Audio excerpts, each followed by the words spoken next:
Fala pessoal, tudo bem? Bom, hoje a gente vai dar continuidade ao nosso conteúdo. A gente vai falar um pouquinho com os alunos dos primeiros anos A, B e C, apostila 2, aula 13, congruência de triângulos, das páginas 120 a 122. Bom, casos de congruência. Então, como vimos, se dois triângulos são congruentes, eles verificam as 6 relações do box da página anterior. Mas seria muito trabalhoso se precisássemos verificar essas 6 relações para decidirmos se eles são ou não congruentes. Bom, essa informação aqui eu vou pedir para que vocês verifiquem no livro-texto de vocês. Vocês vão conseguir verificar alguns desenhos e ele vai mostrar algumas formas de como determinar essa congruência, né? Porém, não seriam esses casos que nós realmente iríamos usar. Por esse motivo, eu não coloquei na nossa apresentação. Bom, por isso, para decidir se dois triângulos são ou não congruentes, existem alguns critérios que, uma vez satisfeitos, garantem a congruência. Ou seja, não é necessário verificar todas as condições para nos assegurarmos da congruência. Vejamos os critérios de congruência de triângulos. Então, vamos verificar alguns critérios aqui. Então, nosso primeiro caso seria o caso LAL, lado, ângulo, lado. Se dois triângulos têm ordenadamente dois lados e o ângulo entre eles com as mesmas medidas, então, esses triângulos são congruentes. Então, verifiquem. Lado, ângulo, lado. Então, lado e lado são iguais, o ângulo e o ângulo são iguais, e esse lado com este lado também são iguais. Logo, na figura nós temos o triângulo ABC congruente ao triângulo DEF, pois AB vai ser igual a DE, AC vai ser igual a DF, e a medida do ângulo A vai ser igual à medida do ângulo D. Vamos citar alguns exemplos. Então, o exemplo 1. Uma consequência que podemos provar usando esse critério de congruência é que, se um triângulo é isósceles, então os ângulos da base têm a mesma medida. Para isso, considere o triângulo ABC isósceles de base BC e façamos a seguinte associação. O A está para A, o B está para C e o C está para B. Isto é, uma correspondência do triângulo ABC com o triângulo ACB. Nessas condições, nós temos que a medida AB vai ser igual a AC, a medida de A vai ser igual à medida de A e AC está para AB. Eles são iguais, né? AC igual a AB. Assim, pelo caso lado, ângulo, lado, nós conseguimos determinar que o triângulo ABC é congruente ao triângulo ACB. E, consequentemente, a medida de B vai ser igual à medida de C. Bom, neste caso aqui, a gente consegue já até observar pelo desenho. Se esse lado é igual a esse lado, este lado é igual a este lado, eu já consigo saber que eu tenho aqui lado, ângulo, lado. Próximo caso, o caso ALA, ângulo, lado, ângulo. Se dois triângulos têm ordenadamente um lado e os dois ângulos adjacentes a ele com a mesma medida, então esses triângulos são congruentes. Bom, verifiquem aqui, ó, nós temos esses dois triângulos. Vamos verificar em relação à figura. Na figura nós temos que o triângulo ABC é congruente ao triângulo DEF. Por quê? Porque a medida do ângulo A vai ser igual à medida do ângulo D. Reparem aqui, ó, essas duas medidas iguais. Logo, a medida de C será igual à medida do ângulo F. Então, essa medida e essa medida também são iguais. E, neste caso, eu consigo determinar que de A até C vai ser igual a DF. Logo, ângulo, lado, ângulo. Vamos citar alguns exemplos. Com esse critério de congruência, podemos provar que um triângulo tem dois ângulos com a mesma medida, então ele é isósceles. Para isso, considere o triângulo ABC tal que a medida de B vai ser igual à medida de C e façamos as seguintes associações. O A está para A, B está para C e C está para B. Isto é, tiver uma correspondência do triângulo ABC com o triângulo ACB. Nessas condições, nós temos que a medida de B vai ser igual à medida de C, BC vai ser igual a BC e que a medida de C igual à medida de B. Assim, pelo caso ângulo, lado, ângulo, nós conseguimos determinar que o triângulo ABC ele é congruente ao triângulo ACB e correspondentemente AB vai ser igual a AC. Então, nós conseguimos verificar aqui, ó, ângulo, lado, ângulo, a característica aqui que corresponde ao caso de congruência.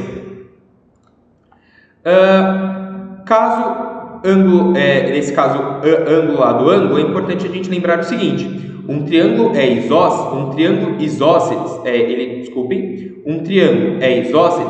tem dois lados com mesma medida. Se e somente se ele tiver dois ângulos com a mesma medida. Importante lembrar dessa informação aqui.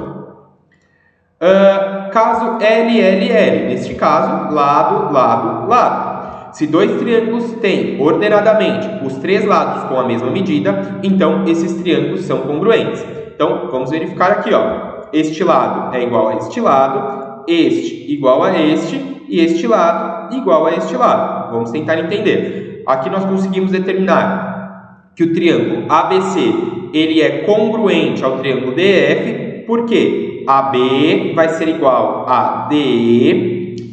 Eu consigo determinar que AC vai ser igual a DF e que BC vai ser igual a EF. Então, neste exemplo, nós temos aqui: mostre que em um triângulo isósceles a medida relativa à base coincide com a altura relativa à base. Para isso, considere o triângulo ABC isósceles de base BC e a medida AM relativa a BC. Nos triângulos ABM e ACM, façamos a seguinte associação: o A está para A, B está para C e o M está para M. Nessas condições, nós temos que AB vai ser igual a AC, que AM vai ser igual a AM e que BM vai ser igual a CM. Assim, pelo caso lado, lado, lado, nós conseguimos concluir que o triângulo ABC vai ser congruente ao triângulo ACB e, consequentemente, a medida do AMB vai ser igual à medida do AMC. Como esses dois ângulos são adjacentes, e a medida de AMB vai ser igual à medida de AMC, que seria 90 graus, logo AMC é a altura relativa de BC. Então, nós conseguimos determinar aqui e, é claro, nós conseguimos verificar a altura relativa aqui. Bom, caso LAAO, lado, ângulo oposto. Importante lembrar dessa informação aqui, que seria ângulo oposto. Se dois triângulos têm ordenadamente um lado correspondente, um ângulo adjacente e um ângulo oposto a esse lado, com mesma medida, então esses triângulos são congruentes.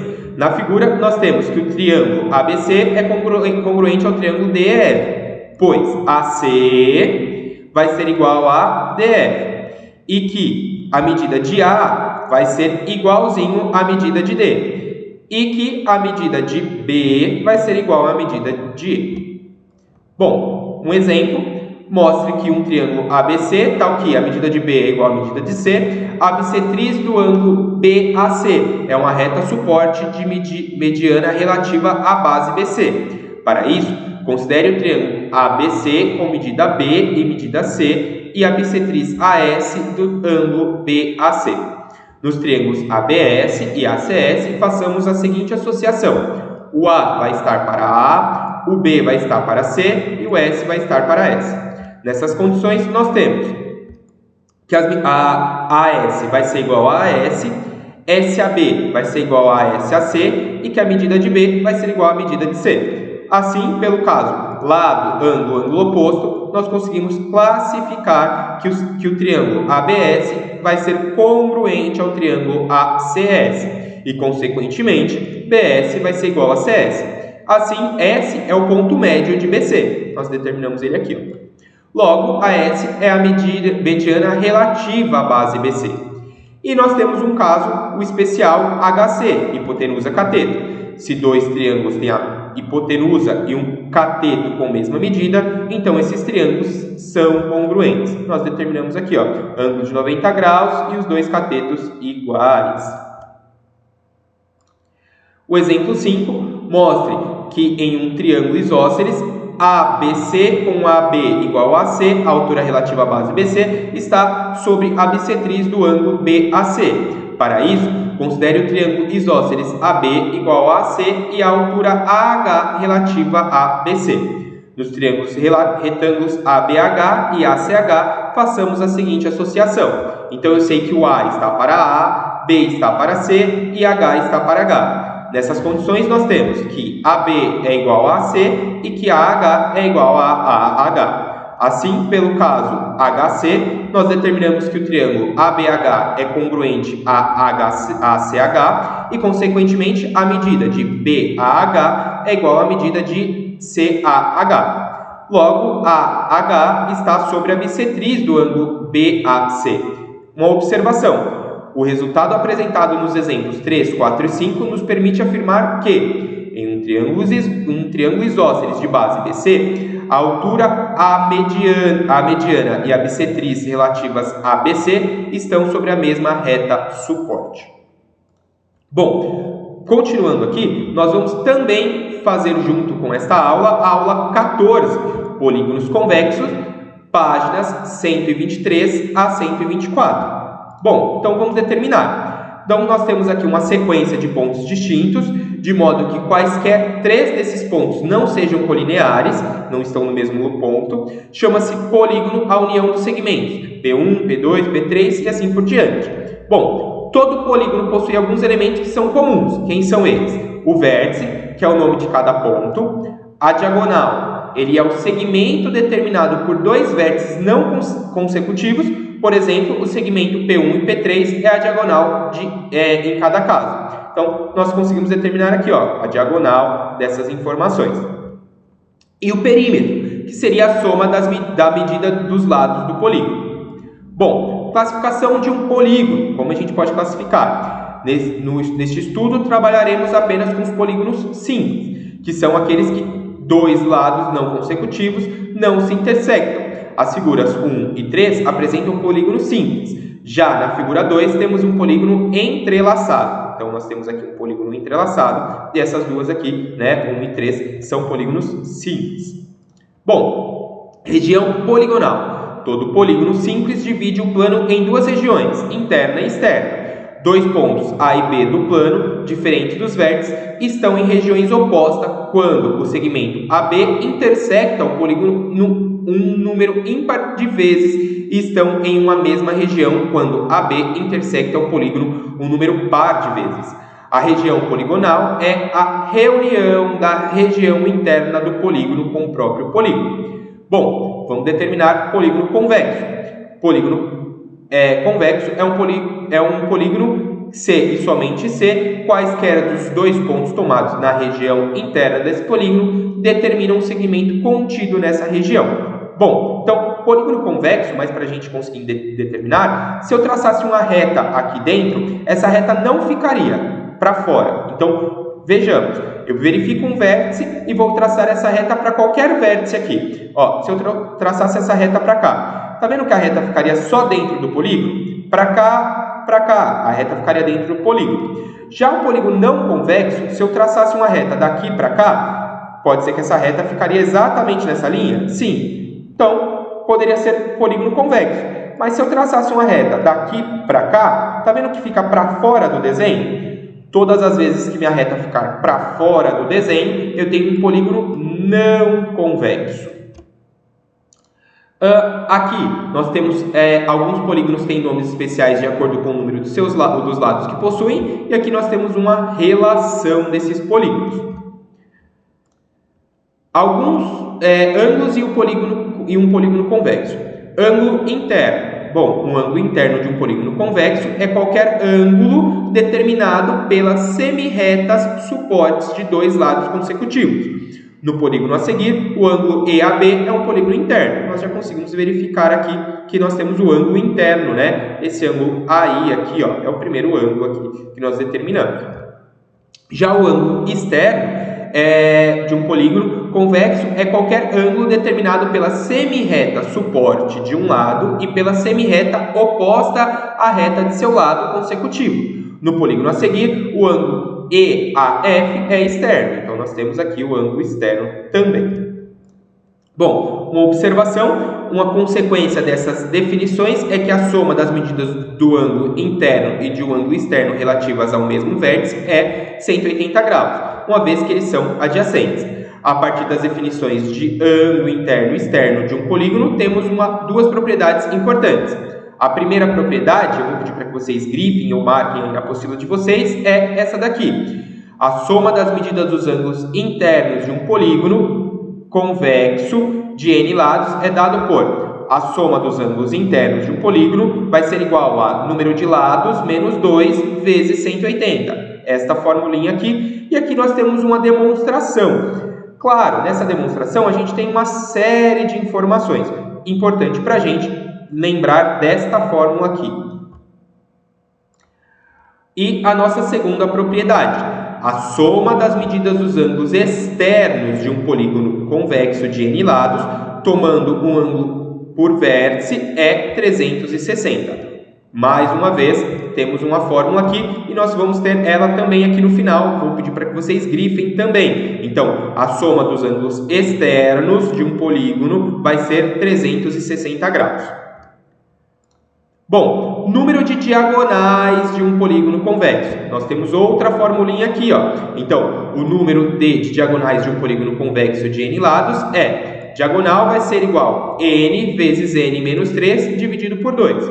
Vamos imaginar aqui, ó, por exemplo, nós temos um pentágono. O pentágono tem 5 lados. Então, o n vai ser o número de lados, 5 vezes 5 menos 3 dividido por 2. Então, fazendo a continha aqui, nós conseguimos determinar 5 diagonais e nós temos elas traçadas aqui no desenho.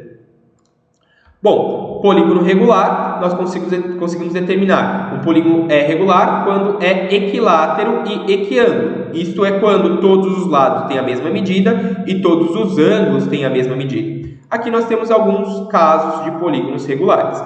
Observação. Na região interior de um polígono regular, existe um ponto equidistante dos vértices chamado de centro do polígono. Como todo polígono regular é equiângulo, para um polígono regular com n lados nós temos. Então, verificamos aqui. A medida de um ângulo interno o ângulo interno vai ser n menos 2 vezes 180 dividido por n. Nós temos mais uma fórmula aqui. E a medida de um ângulo externo E vai ser igual a 360 dividido por n, ou seja, o ângulo externo vai ser 360 graus dividido pelo número de lados. Exercícios para casa. Da aula 13, vou pedir para que vocês façam o manual da página 120 a 122, os exercícios 1 e 2. Da aula 14, o manual das páginas 123 e 124, os exercícios 1, 2 e 3. Em caso de dúvidas, encaminhe um e-mail para duvidas1medio@conquistaanglo.com.br. Muito obrigado pela atenção, até a próxima aula. Tchau, tchau!